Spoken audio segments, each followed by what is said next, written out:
Hi, everyone. Thank you for joining us. This is our first Piping Hot, and we're talking about all things live commerce. I'm sure some of you have been curious about what live shopping is all about, so hopefully we can answer a few questions in our quick chat this afternoon. Having built and led a live shopping channel myself, the biggest takeaway for me was that people really want to be educated, but more importantly, entertained. And Pete, you're a day one TikToker. So, what do you feel like is driving innovation in this space? Yeah, it's a great question. I think the innovation at the moment, like present day, is actually really being driven by the consumer. Like what was innovative 3-4 years ago is very different to what kind of innovation is now. I think one of the things that sellers are really experiencing in live is a lot of fatigue of the kind of blueprint, like people plastering a blueprint of like, okay, that worked well for that brand, and then moving it over to another. So I think what really is driving the innovation is actually just the consumer behavior and kind of being quite reactive in that sense, because that's the beauty of live shopping on TikTok, is it's a two-way dialogue. And I think, personally, in my opinion, the brands that are doing really well on live, and they continue to do really well, are the ones that are listening. They're paying attention to the comments. They pay attention to what the consumer is saying, how they're interacting, and more importantly, what they're buying, because that's really informing future merchandising decisions, live plans, and so on and so forth. So, but I think from an editorial point of view, like, how do you feel that like live translates from an editorial point of view for you? Because obviously everything you've done on the DTC side and your like amazing experience there, so different to my background. Like, how do you see that translating over to TikTok now, and the kind of differences in behavior? Yeah, I feel like it's different, but it's so similar. Working in the editorial space and figuring out, what the consumer wants on the print pages of a magazine, really is just now, TikTok Shop. You're cutting out the middleman. It's very, very direct, and you're still curating it. You're giving the consumer what they're looking for, maybe if they don't even know what they specifically are looking for. And it's, both quality and price. You want to make sure that it's high quality and also the best deal without making it feel cheap. Gen Z specifically, they don't want to overconsume. They're thoughtful about their purchases. And so I think that's a key part in this new, wave of commerce, is really making sure that people feel seen. Yeah, absolutely. And I think like one thing I find really interesting about the way that the like our two worlds kind of have collided is the difference in intent between the channels. Yeah. When a customer lands on a D2C live, their intent is very different to TikTok. And I think that's what a lot of brands, in many cases, especially in the early stages when they're still figuring it out, finding their feet, is realizing that that's what you're trying to disrupt a consumer journey to like gain attention and drag them in. And it's very different from the kind of stage of a D2C, right? When the customer kind of already has some expectations of what they're walking into when they land on a brand's website and home, and actually like the different objectives as well. Like, I'm so interested in kind of how we're working together at the moment on that intent piece when they're on the website, and they know they already have some brand love, probably, right? I think it's safe to assume when they land on the website they have brand love already. And whereas on TikTok that can't be assumed if they land in the FYP. So like, what do you think is like kind of from an editorial point of view, where do you see that kind of that push and pull of like grabbing attention on TikTok via like continuing to enrich in the way that you would on a D2C website? Like, do you have a strong point of view on that?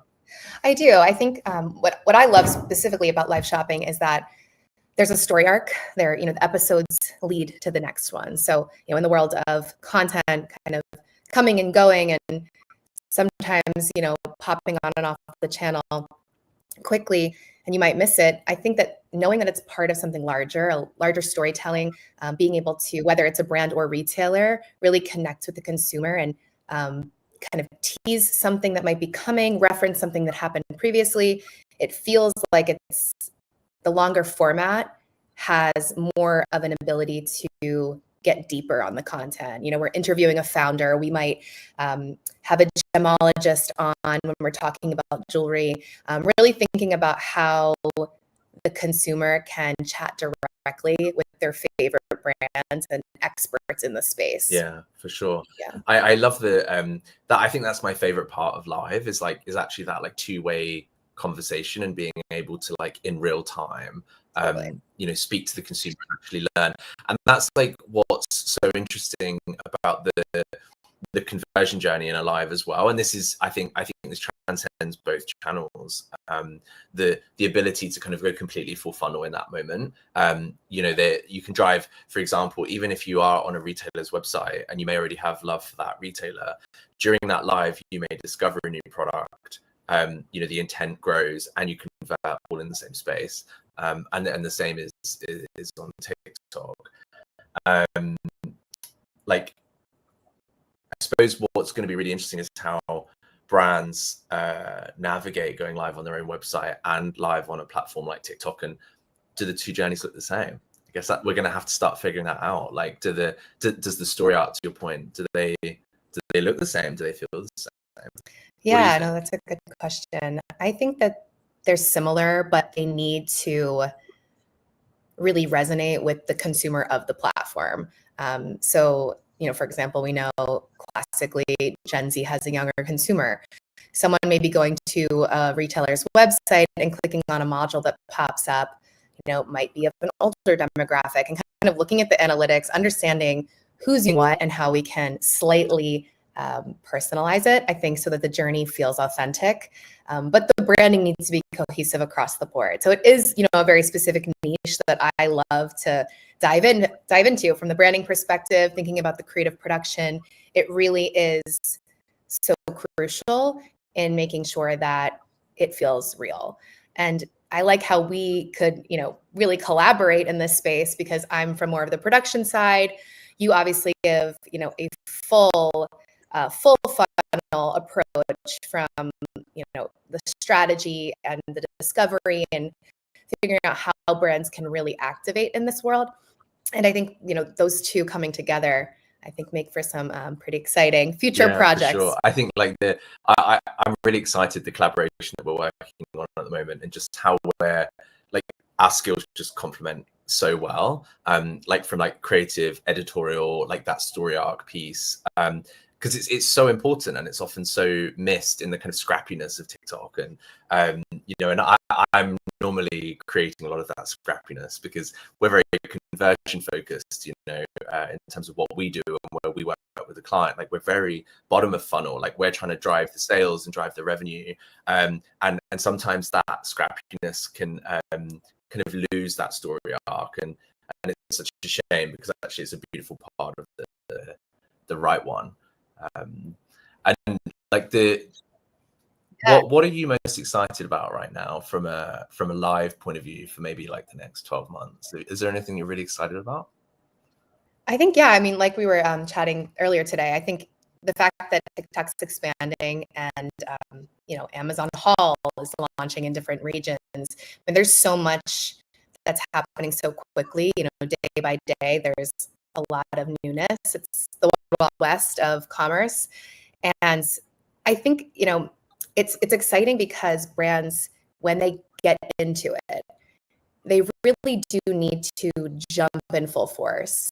And I know you have a great perspective on this as well, but you can't just, you know, pop in here and there, once in a while go live, because it won't really move the needle, right? I mean, what do you think? Yeah, 100%. Like, whenever I'm speaking to a brand that's considering live, I'm pretty firm on my point of view on this as well. Just after, you know, having seen hundreds of brands go live on TikTok at this point, the true power of it and the way to scale it and to grow it is investing time. Yeah. Not being afraid to fail. You know, leaning into those failures and learning from them. And I always say it's like, it's not a dippy toe situation.